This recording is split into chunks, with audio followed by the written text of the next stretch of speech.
Welcome to another Noisewire interview. Today we are chatting with Luna of Syzygics to talk about music, her new album, and her process. Hi, Luna. It's nice to meet you. Nice to meet you. So I want to talk about your new album because it's going to come out actually the day that this interview comes out. It's called Sinner, and I want to know what inspired this album and how does it differ from your past releases? Um, so Sinner took me about 4 years to make. I feel like it's a very personal album.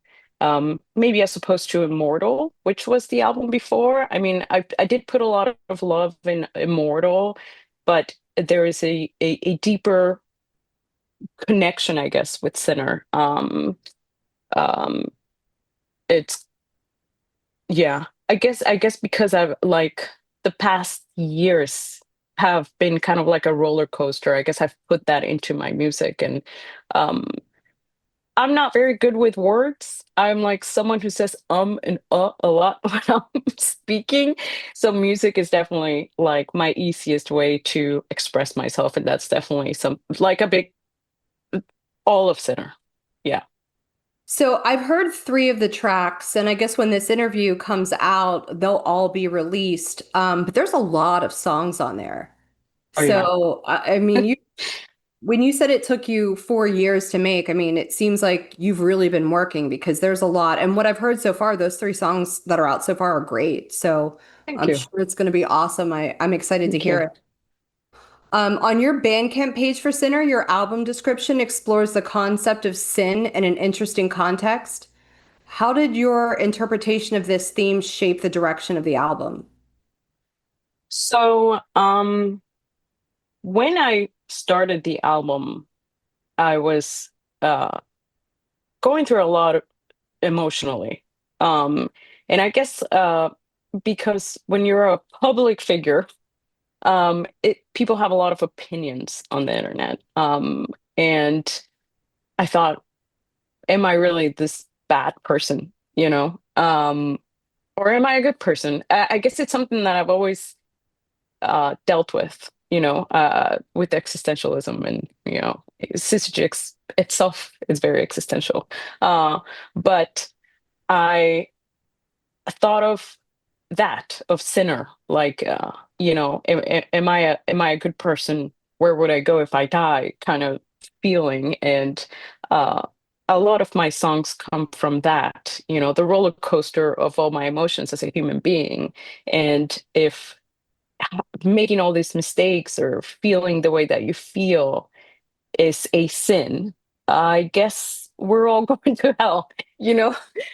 So I thought it was appropriate for how I've been feeling for the past years, like every roller coaster, it came to an end where I am feeling happier than ever. And I also hate roller coasters, so I would be happy in a real roller coaster if it ended. I But don't like them. I don't like them yeah, either. they're terrible.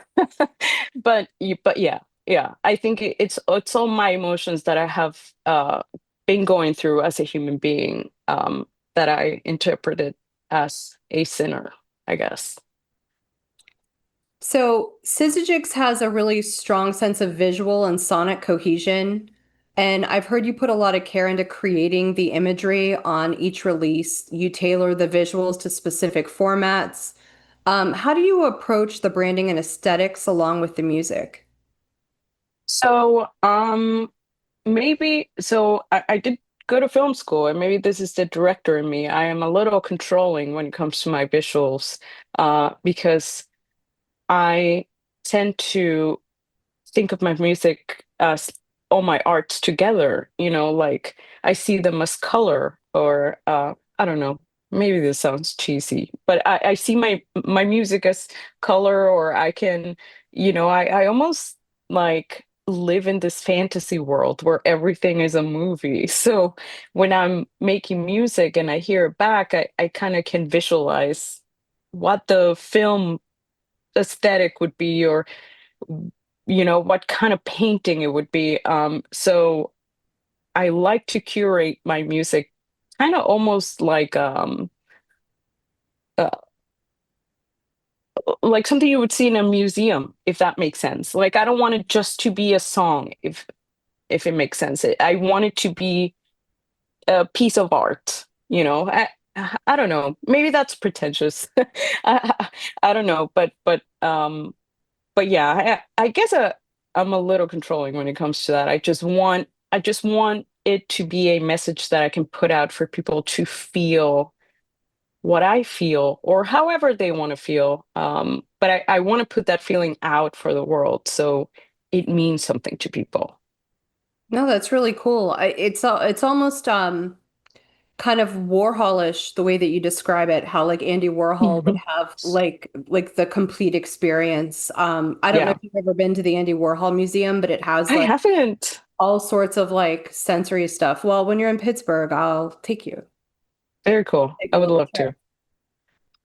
to. Your music as Syzygics blends a lot of styles, and I was wondering what some of your earlier musical influences were, and how do they echo in your sound today? So I have wondered that myself because I've listened to so many different music. I mean, as a preteen, I went through that Backstreet Boys, Britney Spears era, and then I grew into my Slipknot and Taking Back Sunday era, you know. And then I was listening to a little electronic music and then a little reggaeton, and then Nine Inch Nails and metal came along. And I think subconsciously they all have taken a part in what my music is. I mean, um, I will listen to a reggaeton beat and I will secretly put it in one of my songs, or I will hear a Britney Spears type, you know, like echo delay type, and I'm like, oh my God, that's so cool. I should do something like that. So um, I think all music that I've listened to, I think as a millennial, have really shaped me as a musician. I don't think I could pinpoint a genre specifically. Um, because I try to be as open as possible. I think the only genre that I do not like is jazz. It's just I used to so say messy. I used to say that I hate jazz, but I'm finding some jazz now Hmm. that I like. Oh, that's cool. I Yeah. mean, So you might you come know back what? into it. Maybe, yeah, maybe one day. Some friends have tried to show me good jazz. I'm a very structured musician, so when I feel like there's no structure, I like, I don't know, maybe I'll get some hate for this because people love jazz. But I think if you went to like New Orleans and went to some of the authentic, not the touristy ones, but the authentic jazz yeah, that they have there, yeah, you'd really appreciate it. that's probably what I need. Because Yeah, I feel like that's kind of what got me to like some of it. Not all of it, but some of yeah, it. It's for sure. you're right. Some of it's just so like ADD, and Yeah, I have a hard enough time focusing that yeah, I don't need the music to be yeah, that. yeah, yeah, for sure. There's a lot of labels on music and like dark alternative, like dark wave, post-punk, synth pop, and a lot of those are applied to your music. But how do you navigate those definitions in terms of your own artistic identity? Because I kind of feel like you don't fit any of those molds and you do at the same time. Yeah. Um, so that is something that I have a hard time with. I actually don't like to be labeled when it comes to genre. I don't mind if people do. I don't get mad or offended or anything. Of course, like I'm very grateful for any genre that has welcomed me and their people. But I think that's why my albums are so different from each other because I think once I see that my music is being put in a box, I am like, no, I need to get out of that box. I need to do something different. I don't know. Yeah, I've never liked being um, put in a genre box, and I think I like to experiment. for my own sake as well. I think I get bored if I make music that sounds too much like it's just in this one box. I like variety. I Yeah. That's why I like my songs too. They tend to be less than 4 minutes long because I have such a short attention span. And it's the same when it comes to genres. Like if I'm making songs that they all start sounding the same, I'm like, I don't see the purpose in this. I need to change. So I like experimenting. I mean, I'll listen to, you know, the new Billie Eilish and also some cool new metal band and be like, okay, I'm inspired by both. How can I like uh do something that has the influences of both, you know? That's what I try to do. So yeah.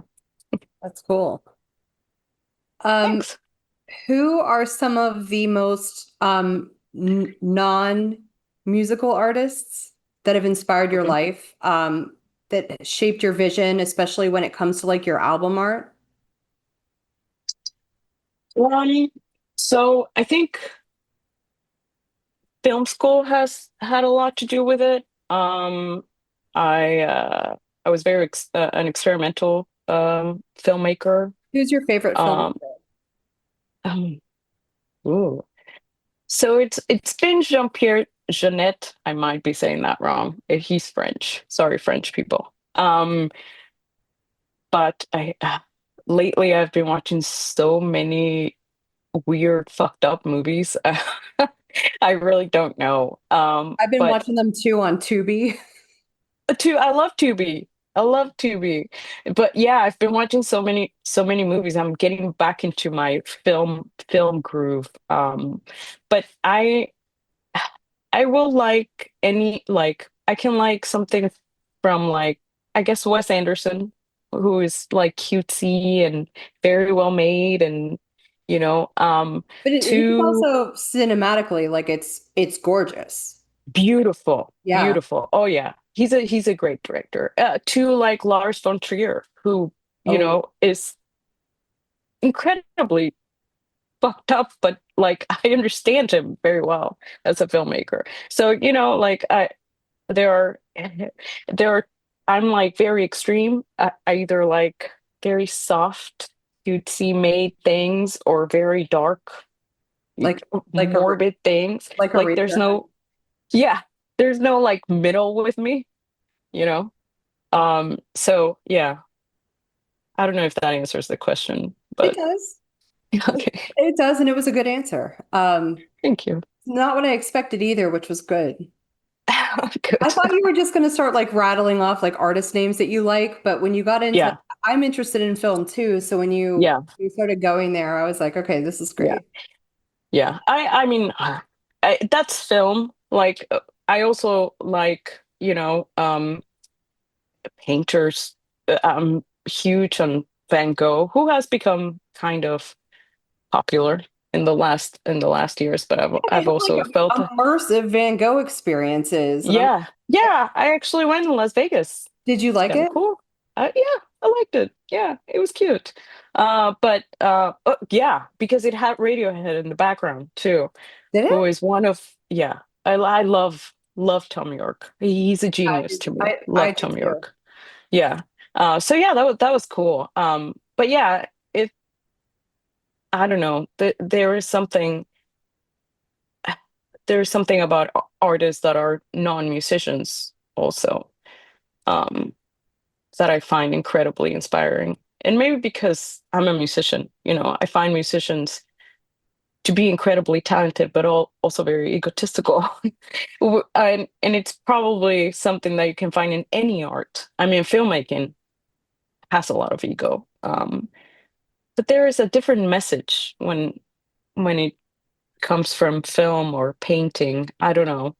Um, yeah, I don't know how to describe it, but it's very inspiring.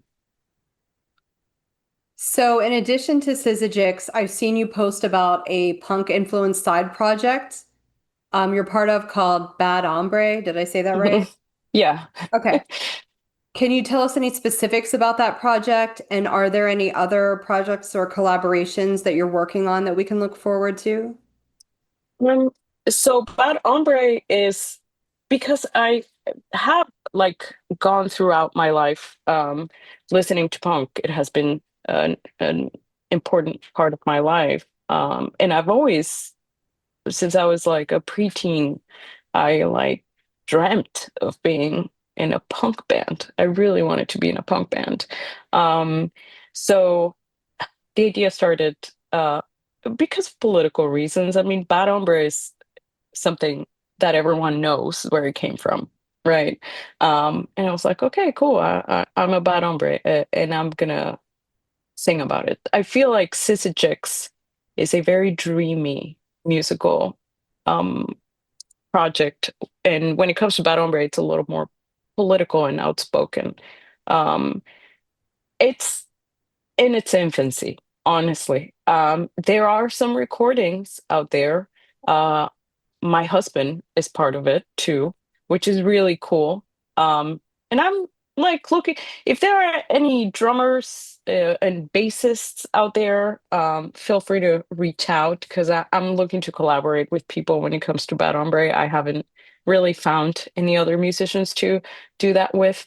Um, and Bad Hombre doesn't really take itself very seriously. Um, um, it'll come out when it comes out, and it just when it feels right. I think Sissy Jix is a little more serious, and Bad Hombre's just chill. It's the punk person in the background just having a good day and talking about important issues. Uh, so yeah, we'll see, but I'm very excited about Bad Hombre.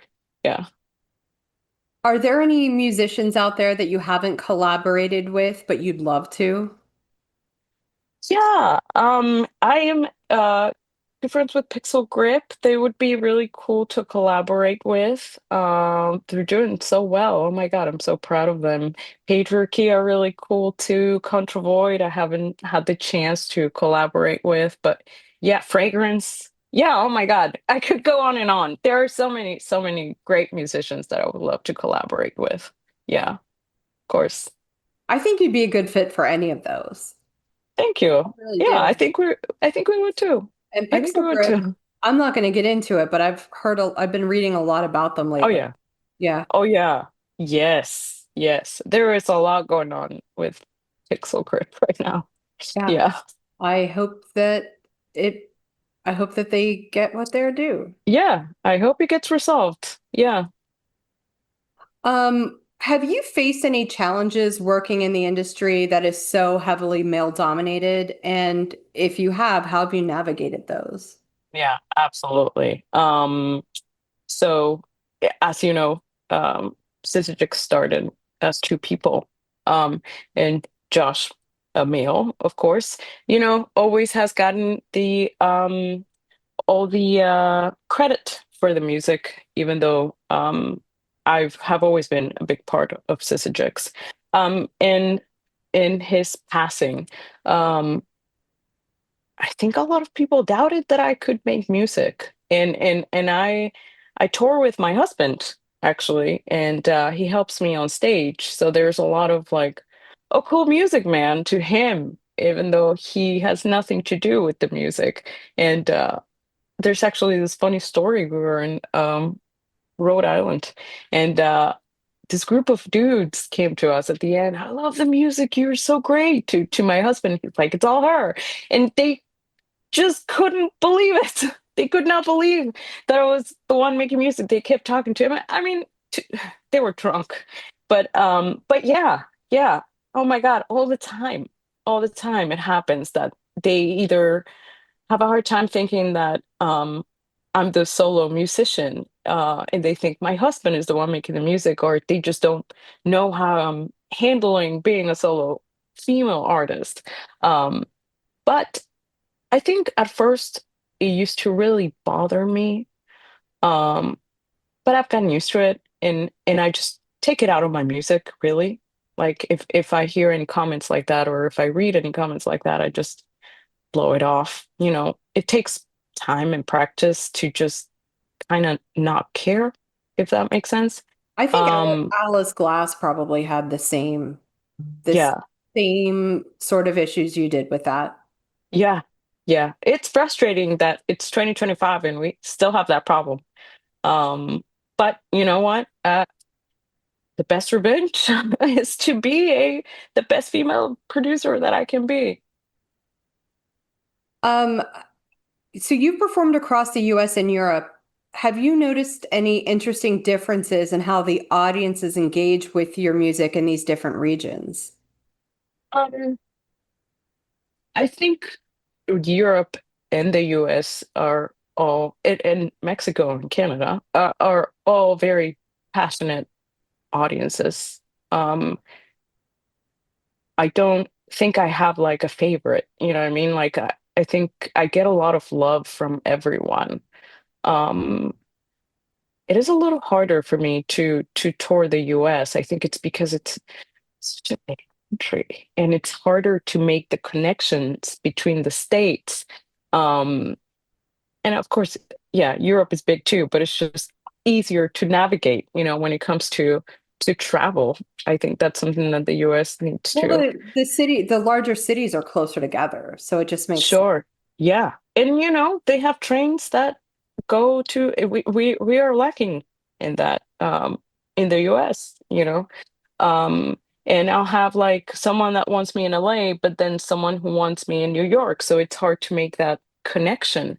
Um but when it comes to the audience, oh my God, I love everyone in every country that I've been. I've been lucky that I've never really had a bad experience with an audience. Everywhere I go, I get a lot of love, and that's one of the biggest reasons why I keep touring because I'm not a fan of touring, to be honest. It's a lot. It's a lot of work. It's a lot of work that I don't know if many musicians talk about, and I admire those who love it because I wish I loved it that much. But I'm such a homebody, you know. I am Uh, too. I yeah. I like being home. I'd want to go home like after a week. I'd be like, okay, this is enough. I really want to go be with my cat. So Yeah. Oh yeah. Oh yeah. 100%. I want to be with my cats at home. That's my thing all the time. But yeah, the audiences and their passion and their love, that is the biggest reason why I keep doing it. Yeah. so I see you have some European shows coming up. Are there any plans for any touring in the US in the near future? Um, so there are different cities that I've been planning to go to in the US. I'm going to San Francisco actually, in Halloween, which is really cool. Um, maybe New York. Um, but like I said, I think I have a hard time putting states together, and because of my uh, lack of love for touring, and I'm like sorry to say that. I wish I loved it so much. I don't really put much of an effort to connecting, the cities. I think I will admit that I'm kind of lazy. And when I have toured the US, is because another band has taken me with them, or um, I've had an agent who I don't have anymore. Um, but I don't know. I think I'm doing a lot of one-offs when it comes to the US. I'm always open to them, but when it comes to like a US tour, I don't have any plans anytime soon. Okay. So we'll look for your one-offs. You're more than welcome to play here. We'd love to see you. I love Pittsburgh. Is there anything else that you want to say about your new album? Because before we close this out. Um, I just hope everyone loves it. I'm really excited. I'm a little nervous because it's been so long. I feel like it's uh, a very important album to me. I don't know when I'll make music again. I'm sure a lot of musicians have this feeling that when they finish an album, they're like, I don't know if I can make more music, but I put so much into it. In every single song. I know it's 16 songs and it feels like a lot, but every single song means something to me. And I hope it means something to everyone else too. Well, awesome. Well, thank you so much for your time in this interview. I can't wait to hear the new album. And that releases on the 1st of August, right? Yes.